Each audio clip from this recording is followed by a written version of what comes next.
Testing.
Hello. I don't know if anyone's here yet, but I'm trying again. I've learned some new things about OBS, I know how to show just the things I want to show. So that's fun. And I can turn on Photoshop.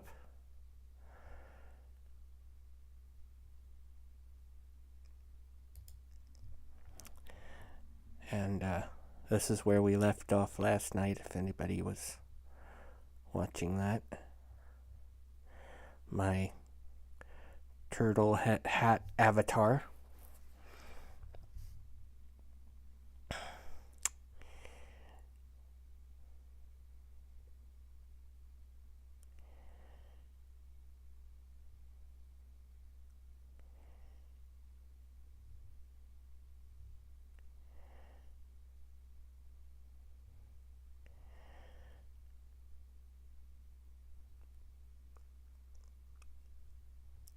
And then I can also show my lightning cat thing.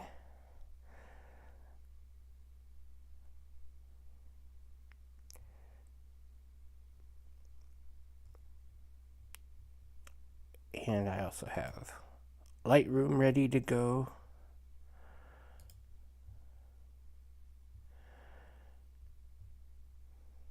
So this is where we started.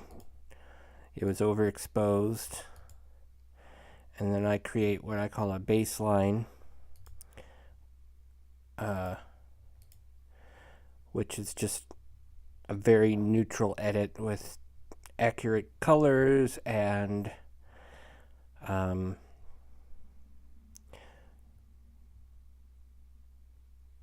not a lot of dynamic range, not too bright, not too dark.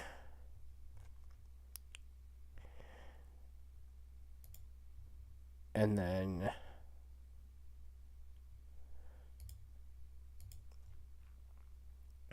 in Photoshop, this is where the fine detail work happens.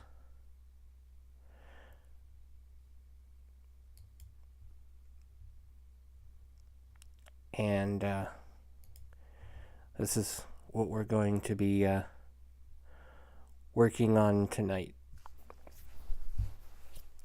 So I did the cooking show thing, and I went ahead and took care of some stuff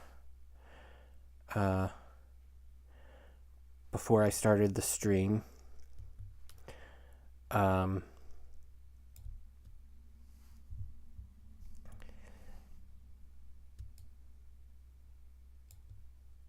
This is where I started. And if you flip back and forth, you can see I did a lot of cleanup work. I guess the day I took this picture, I was not having a good day. I didn't comb my hair. My skin was a mess. My eyebrows were raggedy.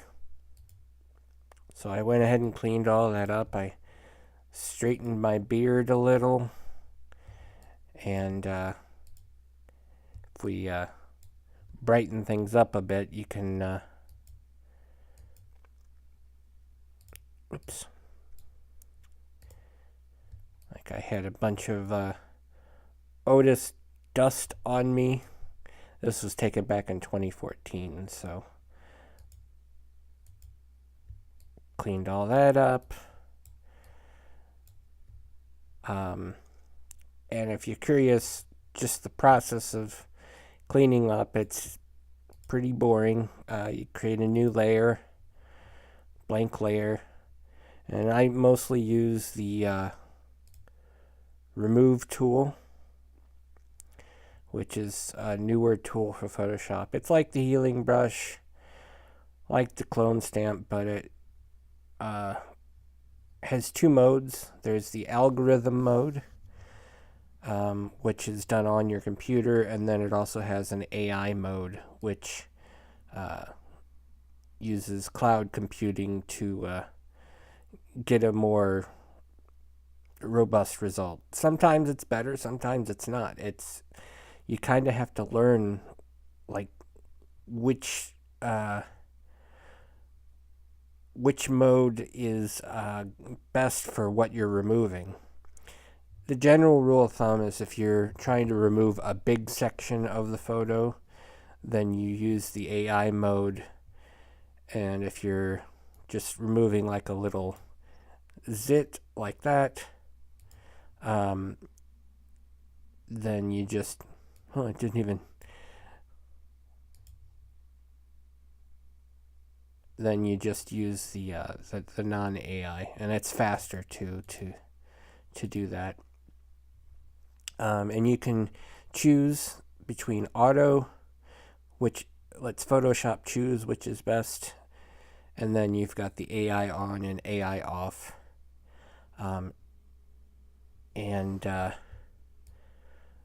So the way I typically go about it is I go through and I paint everything that I want to remove.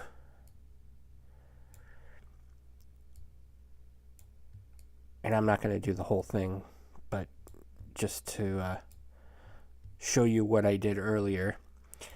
And then once I've painted everything that I want to remove, then I'll hit the check mark up here and commit the changes. And the reason I do it that way is because if you do it remove after each stroke, which is, paint and then it does it, if you do it that way,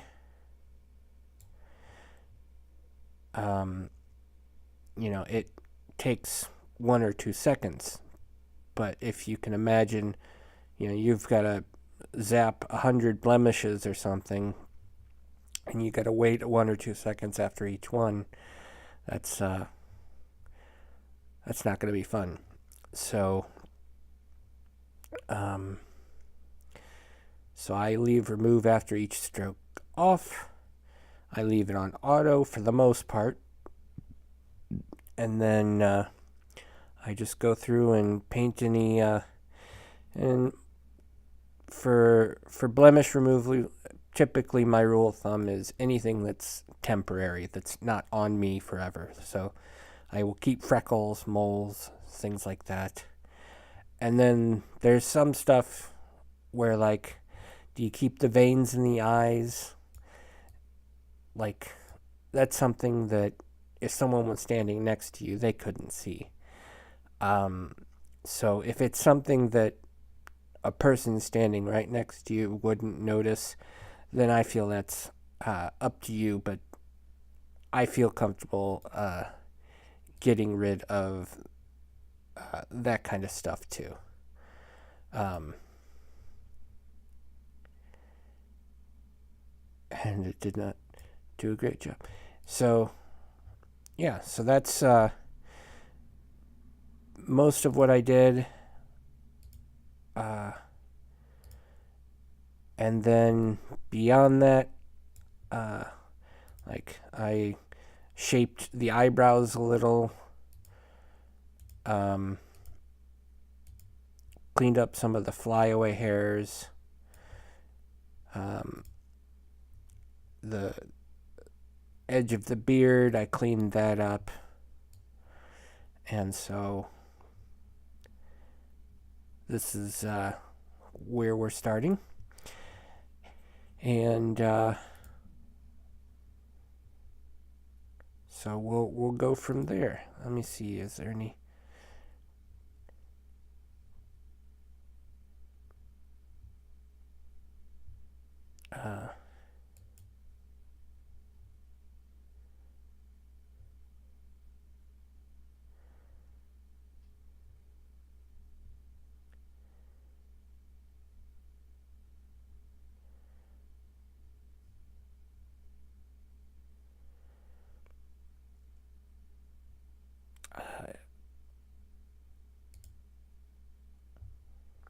still here? I was just checking to see.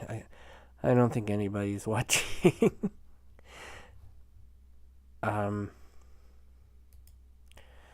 But I guess I'll keep going for the practice.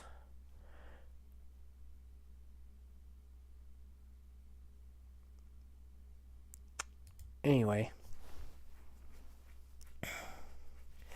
Oh, I do have my analytics said no one was in the room at the moment. Hello. So, let's see. I guess the next step. I lost my train of thought. I'm sorry. So I guess the next step would be some skin retouching. I use a filter called Image-Nomic Portraiture, and it is technically a skin smoothing type plugin. I mostly use it to blend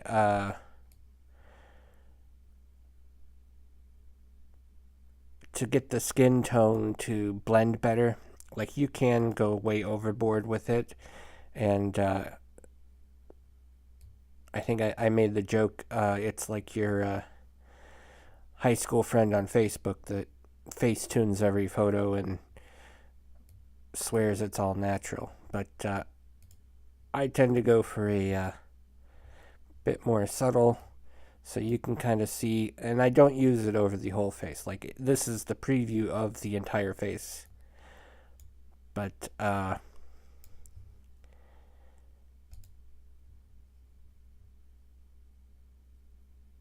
so I'm going to commit to that, and then I hide the layer, and that's, I hold Option down. Whoops, that didn't do what I want. So hold Option down and then hit your layer mask button, and that hides the skin smoothing. And then I go and I get my paintbrush tool with a soft round brush, and I set it to white, and then I paint on the mask, and I find places where I feel like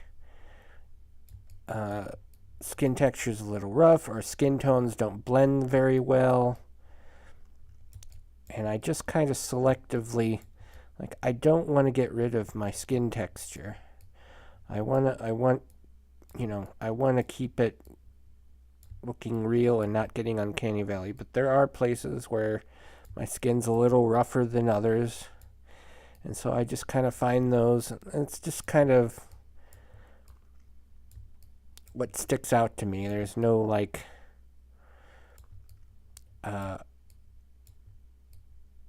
official like paint here and don't paint there kind of thing. You just kind of just want to make sure you don't overdo it, and it's a very subtle thing. Like, if I turned it off and on, do the before and after, you can definitely see it, but it's subtle, and especially if you're zoomed out, like, it's even more subtle. But the motto I always repeat over and over again is a lot of little changes give you a big result, and so that's basically portrait retouching in a nutshell. So we got our skin smoothing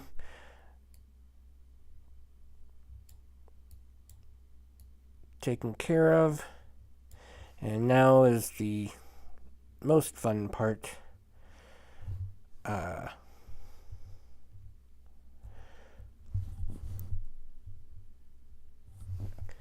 Dodging and burning, and this is kind of like the secret to retouching, the skill that you kind of have to learn over time, that kind of elevates the process. And so what I'm doing, I have created 2 curves adjustments, and basically what a curve is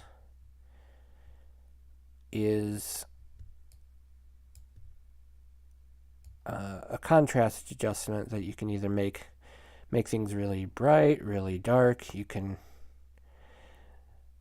go way overboard. You can do crazy, like, I know that looks terrible, but just to show you what the tool does.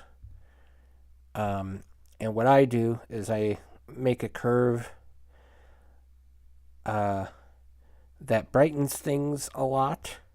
So I've got the dodge curve, which does this, and I've got a burn curve, which does this. So a really bright version of the image and a really dark version of the image.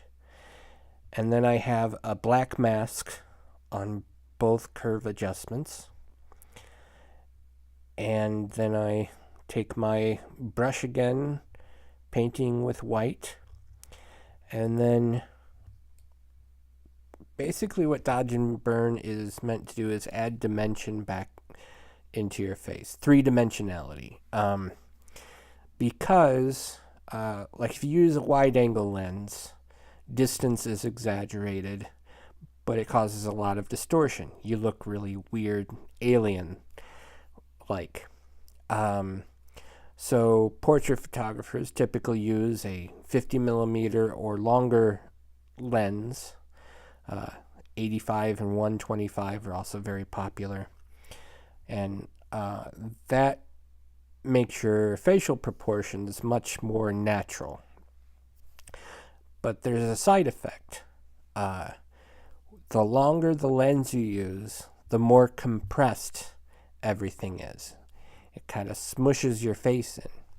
And so you kind of lose three-dimensionality to the face. And so what dodging and burning does is adds that back. And so the way it works is you want to accentuate places that have highlights. And this is going to look real crazy at first. And the other thing, I forgot I did this. The dodging and burning, and it's very similar to makeup contouring. And I actually use makeup contouring as a bit of a guide for where I want to dodge and burn.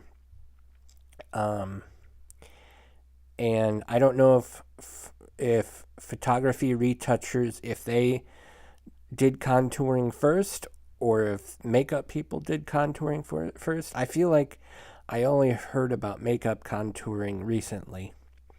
But I do know that dodging and burning, like the actual process, goes back to film photography. Started with landscapes, actually. But, so yeah,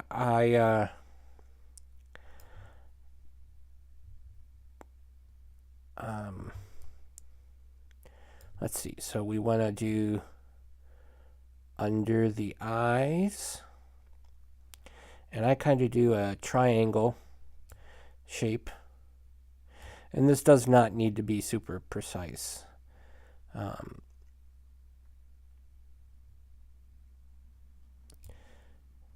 then maybe do chin area, maybe a little bit here. And this is stuff we can always adjust later on. Okay, and then for the burn, go over the brow and down the sides, do the edge of the beard.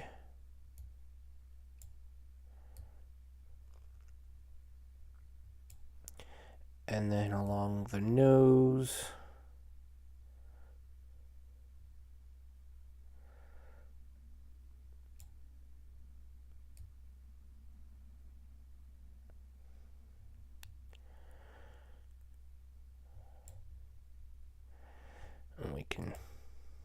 turn that off for now. And I think we're done. That looks great. Stream over.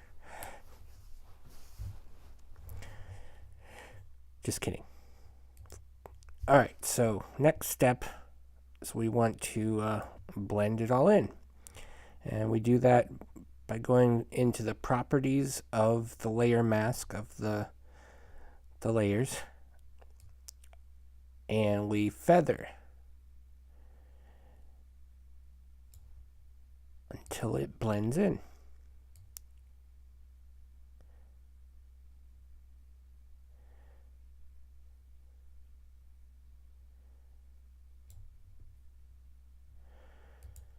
And then before, after, before, after.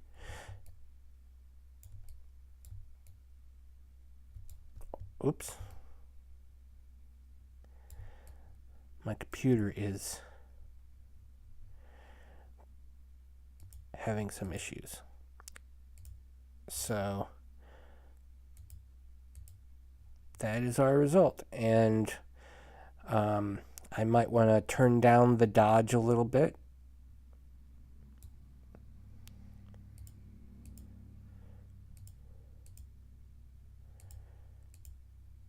And I think that looks pretty good. If I were doing this on my own without an audience, I might do some very fine adjustments and get this dialed in super tight, but I think for demonstration purposes, I think that's pretty good. And so that is the face, and then I'm going to do another dodge and burn.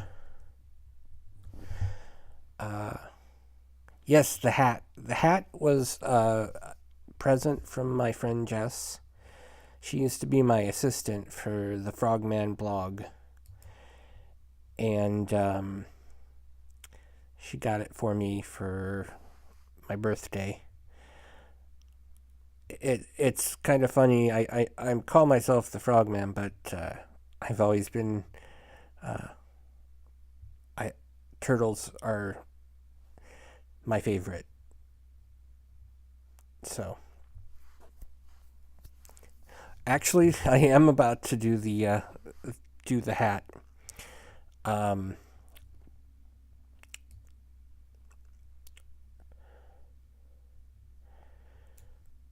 So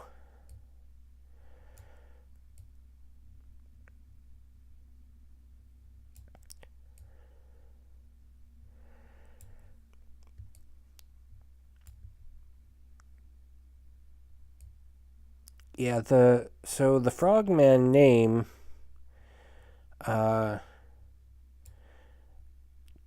doesn't actually... I when I was in high school, I discovered that I could make people laugh. And I was learning how to do different types of comedy. And I was kind of like studying comedy like you would a subject in school. And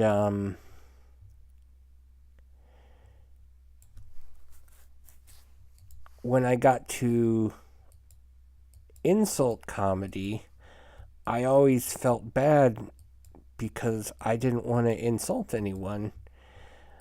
And so what I did was I created a alternate persona called Bob the Frog. And Bob would write a newsletter every week and just make fun of people, usually like celebrities and stuff. It was not good comedy. I was 14. But it was like my first attempt at comedy. And okay, what is going on with my computer is struggling right now. So yeah, Bob the Frog was like an alternate identity, and I passed this newsletter around to all my friends and classes. He was kind of a bully, but he only made fun of very famous celebrities that no one, like, they were never going to know that some teenager was making fun of them. So I didn't feel too bad about that.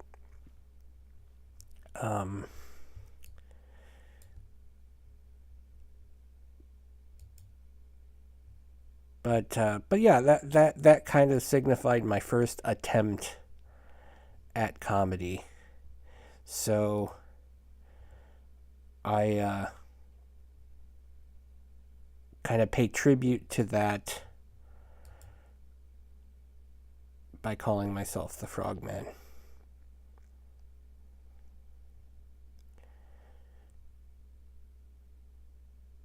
Oh man, my computer is struggling.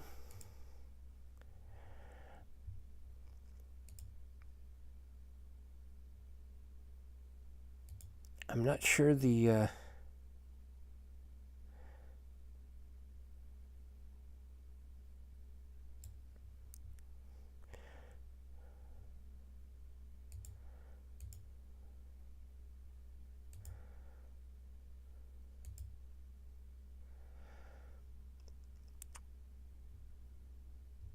not sure I like that. I think I'm going to leave that off. It was something to try. But I think we're going to commit to these changes. And let's see where we... So we started here. And now we're here. And I think we're going to work on the background now.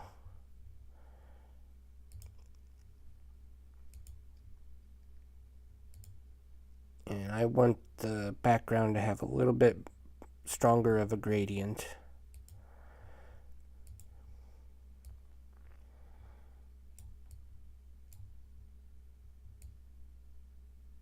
This is going to look weird for a second.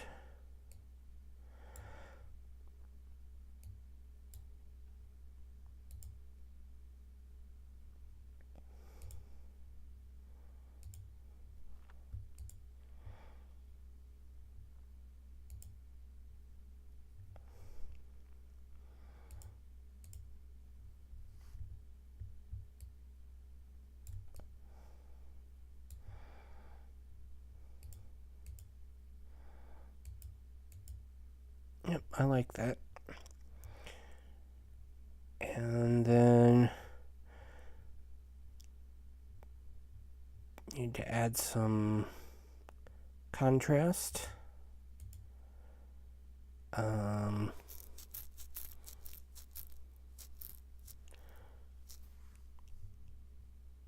lost. This is why you should always name your layers.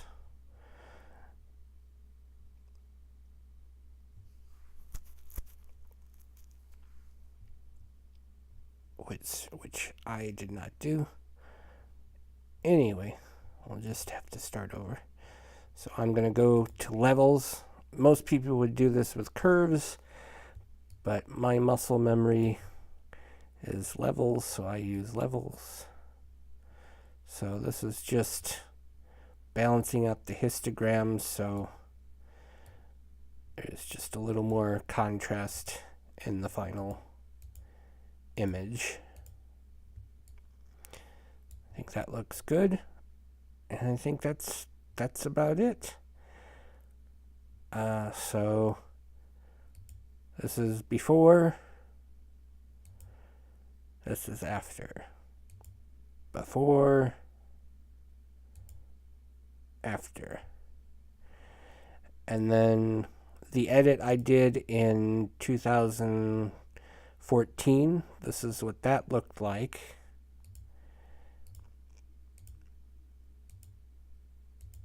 Compared to the edit in 2024. Which I'm hoping is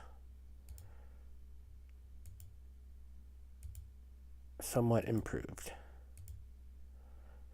Oh, one other fun thing we can do.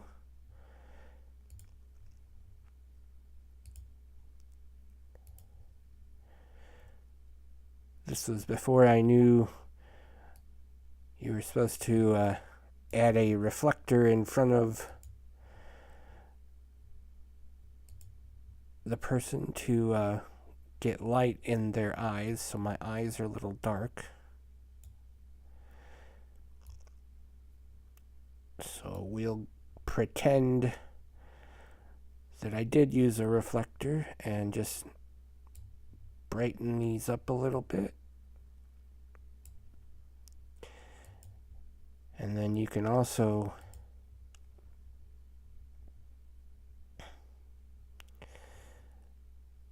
add a little highlight on the bottom.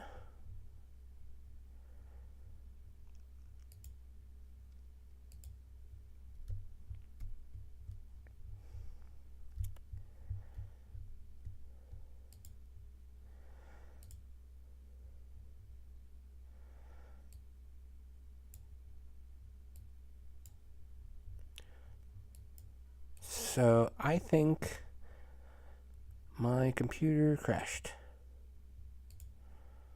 Or Photoshop crashed.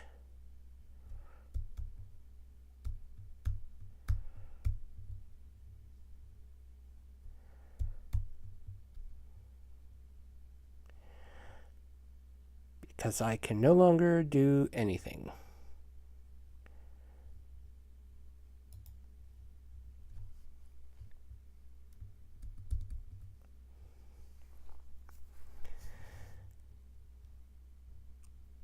Welp.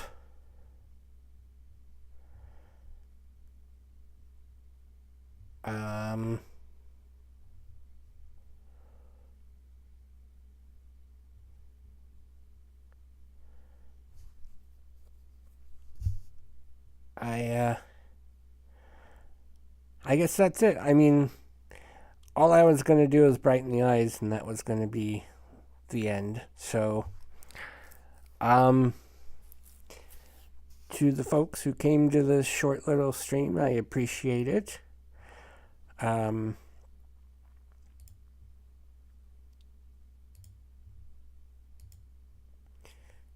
on, let me see if I can get, do I work? Hello. So, thanks for watching me retouch. I'm mostly just practicing and learning the streaming thing, so. But up until Photoshop crashed, I think that that worked pretty well. So I will say goodnight. And yes, the I don't know how to say the people from Game of Thrones. I don't know how to say it. Targaryen, the dragon lady who genocided everybody. Diana, I can't even say her first name. Yes, thank you. I'm glad it went okay. And what would the stream be without a technical difficulty? Photoshop just crap in the bed.